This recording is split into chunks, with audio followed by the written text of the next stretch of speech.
Boa noite a todos. Para darmos início, vou apresentar o grupo do oitavo semestre de Psicologia da UniFTC Jequié, composto por Ivana Ribeiro, José Santana, Manuel Messias, Miriam Rocha e Leiliane Pereira, quem vos fala. Vamos fazer uma apresentação correspondente à disciplina Técnicas de Exames Psicológicos 3, sobre a orientação da docente Katiúcia Burmochenko. Iremos abordar sobre testagens psicológicas em crianças e adolescentes. A testagem psicológica é considerada um processo diferenciado da avaliação psicológica, pois na avaliação o processo é amplo, onde são extraídas informações de diversas fontes, tais como testes, entrevistas, análise de documentos, entre outros. Enquanto que a testagem psicológica, a principal fonte de informação são os testes psicológicos de diferentes tipos. Segundo o sistema de avaliação de testes psicológicos, o uso dos instrumentos devem ser considerados apenas para os contextos e propósitos para os quais os estudos empíricos indicaram resultados favoráveis. Mas afinal, o que são os testes psicológicos?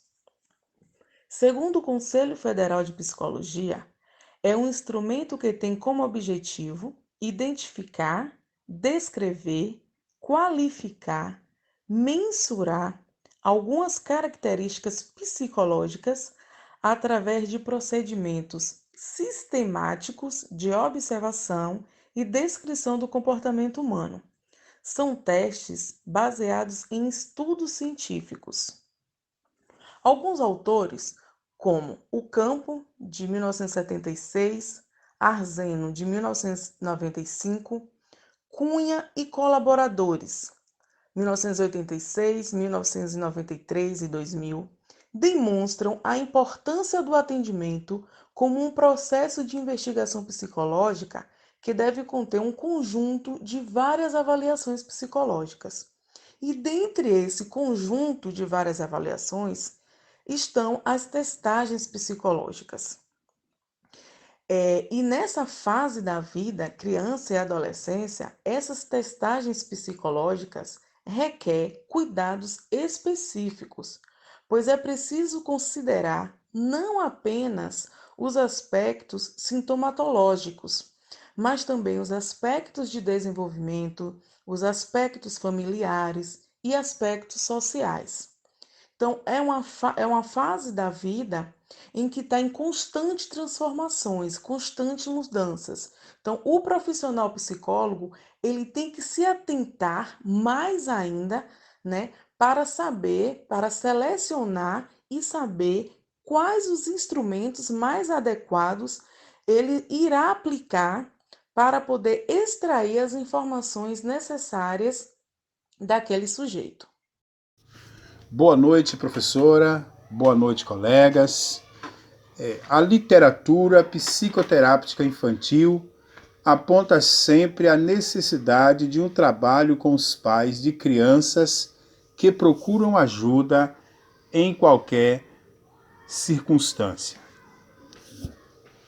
Por que a literatura nos traz isso? A literatura está trazendo para nós, quer dizer que, a partir do primeiro contato, se estabelece uma parceria entre a família e o terapeuta, que será imprescindível para o sucesso do tratamento. Ou seja, quando o pai ou os pais desta criança, eles trazem esta criança, procuram o profissional, é porque eles identificaram um possível problema, né?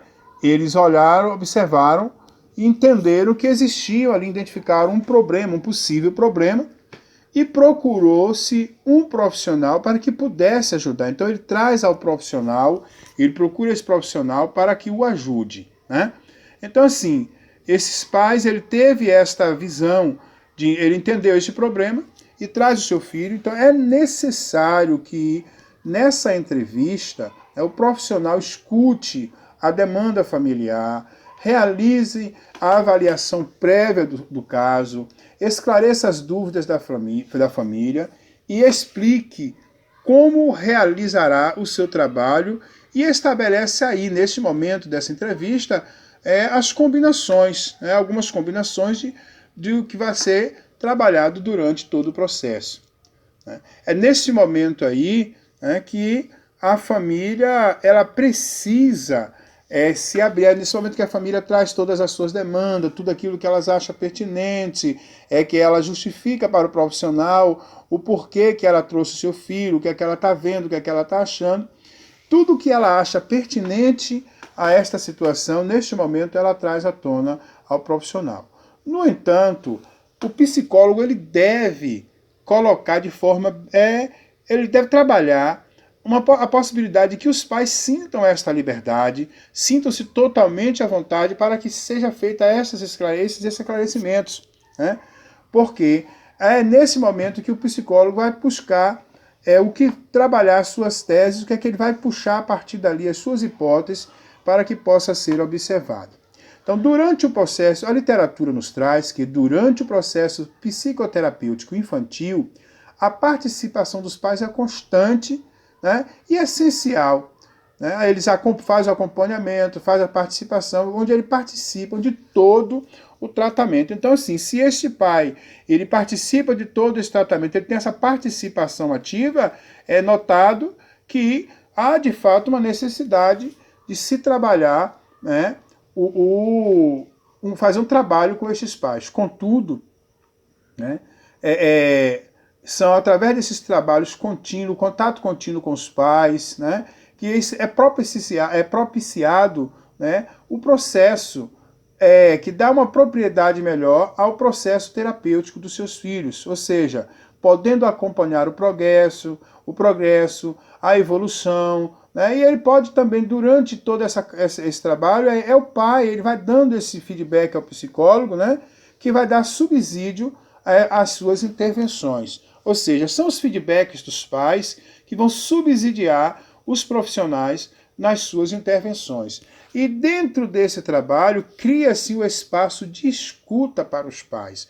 É imprescindível, é necessário que haja esse espaço de escuta para os pais, porque é nesse espaço de escuta onde serão discutidas questões individuais, ou seja, vão ser ouvidas e trabalhadas as questões familiares, individuais e familiares. Né? Elas vão poder ter esse trabalho, essa abertura a partir deste ambiente de escuta dos pais, colaborando para a melhora dos filhos. É necessário que tenha esse entendimento. Não se pode misturar. Não se trata de uma psicoterapia para os pais, e sim de uma escuta, um espaço de escuta. É um espaço onde vai ser observado, ouvido as questões familiares, né? Vão ser trabalhadas essas questões individuais e familiares, focadas em quê? Na melhora do filho. Então, neste momento é importante. Então, a literatura, ela traz ao psicólogo, ela traz para nós que há essa importância de entender isso. Né? O psicólogo e a família, ou seja, são aliados no processo terapêutico infantil. De forma nenhuma pode trabalhar individual. Então, se são aliados, é necessário que seja trabalhado estes pais. Assim, entende a literatura e traz com a clareza para a gente esta necessidade. Boa noite, obrigado. Boa noite, pessoal. Tudo bem? Bem, diante da explanação que está sendo feita pelo nosso grupo, eu fiquei responsável para falar para vocês sobre como escolher um teste psicológico. E diante das leituras que foram feitas, eu pude observar que, de acordo com a resolução do Conselho Federal de Psicologia 009/18, é ele que estabelece as diretrizes para a realização da avaliação psicológica no exercício profissional da psicóloga ou do psicólogo. Ele também regulamenta o sistema de avaliação de testes psicológicos, que é a SATEPS. E logo no seu primeiro artigo, a SATEPS vem dizer que a avaliação psicológica é um processo estruturado de investigação de fenômenos psicológicos, composto de métodos, técnicas e instrumentos com o objetivo de prover informações à tomada de decisão no âmbito individual, grupal ou institucional, com base em demandas, condições e finalidades específicas. Então podemos observar aí a importância e os objetivos que os testes psicológicos eles têm, né, no nosso contexto. Pude observar também que existe um vasto número de testes psicológicos no mercado. E para tal, é necessário que o psicólogo ele esteja antenado, não é? Que ele precisa estar atento para encontrar um sentido para o conjunto de informações disponíveis, tomar aquilo que é relevante dos recursos do sujeito, visando facilitar a aplicação de testes para cada indivíduo com o intuito de facilitar a indicação de soluções ou prever possíveis intervenções terapêuticas, porque eu não posso pegar qualquer teste e aplicar em qualquer pessoa. Então, diante do exposto, é necessário também lembrar da ética que o psicólogo, não é, tem diante desses testes psicológicos. Mas é necessário também dizer para vocês que para aplicar esses testes é preciso alguns pontos que o psicólogo esteja atento. Um dos primeiros pontos é saber o contexto da avaliação, para estar norteando o aspecto psicológico em questão, não é? Para nós estarmos observando se o que vai ser avaliado é a personalidade, é o déficit de atenção, são sintomas depressivos ou qualquer outro, não é? Então, o que a gente para analisar? Depois disso, que nós identificamos essa situação, nós vamos começar a ter conhecimento de quais testes estão disponíveis dentro da lista da SATEPSE para essa demanda específica que a gente está trabalhando. Então, aí em seguida, nós vamos ter, né, as propriedades psicométricas dos testes. E o que isso quer dizer? Quer dizer que após a identificação do contexto, é necessário relacionar ao aspecto psicológico que será avaliado. Então, esses testes, eles têm validade de estudo para determinado objetivo e eles são pautados em evidências científicas para as informações que se buscam, ou seja, para cada situação existe um teste específico. Além disso tudo, é interessante que o profissional de psicologia ele tenha um bom preparo em relação a esses testes, porque não basta apenas ele ter, né, boas ferramentas de qualidade em mãos. E quando eu falo boas ferramentas, eu falo desses testes. É necessário também que ele saiba manusear esses testes, que ele saiba compreender de forma integral esses testes em todo o seu processo de aplicação, de correção e de interpretação. Porque diante disso, quando ele segue essas etapas, será possível identificar, né, o teste mais adequado para cada avaliação psicológica. Por que eu falo isso? Porque, de qualquer forma, os testes psicológicos, eles nos dão informações pontuais. Né? E como eles nos dão informações pontuais, é necessário que o psicólogo ele esteja atento para fazer aquilo que foi dito antes. Né? Que ele esteja precisa encontrar esse sentido de informações disponíveis para estar aprendendo a aplicar esses testes em cada indivíduo. Então, gente, essa foi a contribuição que eu pude dar para vocês em relação a como estar escolhendo um teste psicológico.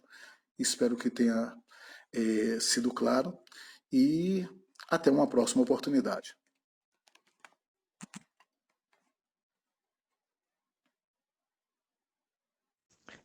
Dando sequência ao assunto de testagem psicológica, vamos falar um pouco sobre as variáveis importantes que devem ser observadas em uma testagem psicológica com crianças e adolescentes.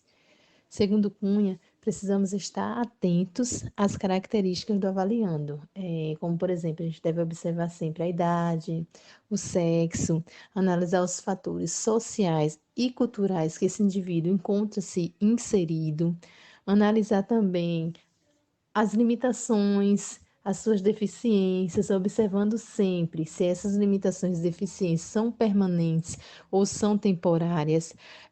Podemos citar o exemplo de uma criança ou um adolescente que usa óculos, ou também aparelhos auditivos, entre outras limitações e deficiências. Então, todos esses critérios devem ser analisados de forma cuidadosa, para que não venha interferir no resultado dessa testagem psicológica. Boa noite, pessoal. Para finalizar, eu vou estar falando com vocês sobre os testes psicológicos mais adequados para crianças e adolescentes. no SATEPS, que é o Sistema de Avaliação de Teste Psicológico, que foi desenvolvido pelo Conselho Federal de Psicologia com o objetivo de avaliar a qualidade técnico-científica de instrumentos psicológicos para uso profissional, a partir da verificação objetiva de um conjunto de requisitos técnicos e divulgar informações sobre os testes psicológicos à comunidade e aos psicólogos. Então, esse sistema de avaliação, você consegue verificar todos os testes que estão disponíveis para o uso do psicólogo. Você consegue verificar se esses testes estão favoráveis ou desfavoráveis para o uso. Cada teste vem mostrando o que ele avalia, qual a idade adequada para ser aplicado, se esse teste ele é aplicado em grupo, se esse teste ele é aplicado individual. Aqui trouxemos como exemplo para vocês o teste HTP, o teste da casa, árvore, pessoa. Ele diz que é de construto de personalidade, ele avalia a personalidade do indivíduo. O público-alvo é a partir de 8 anos de idade.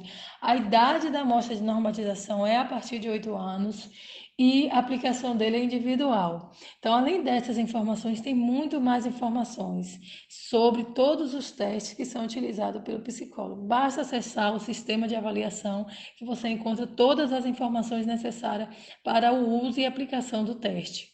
Eu quero encerrar neste momento mostrando para vocês as nossas referências que foram utilizadas para esse trabalho e nós agradecemos a sua atenção.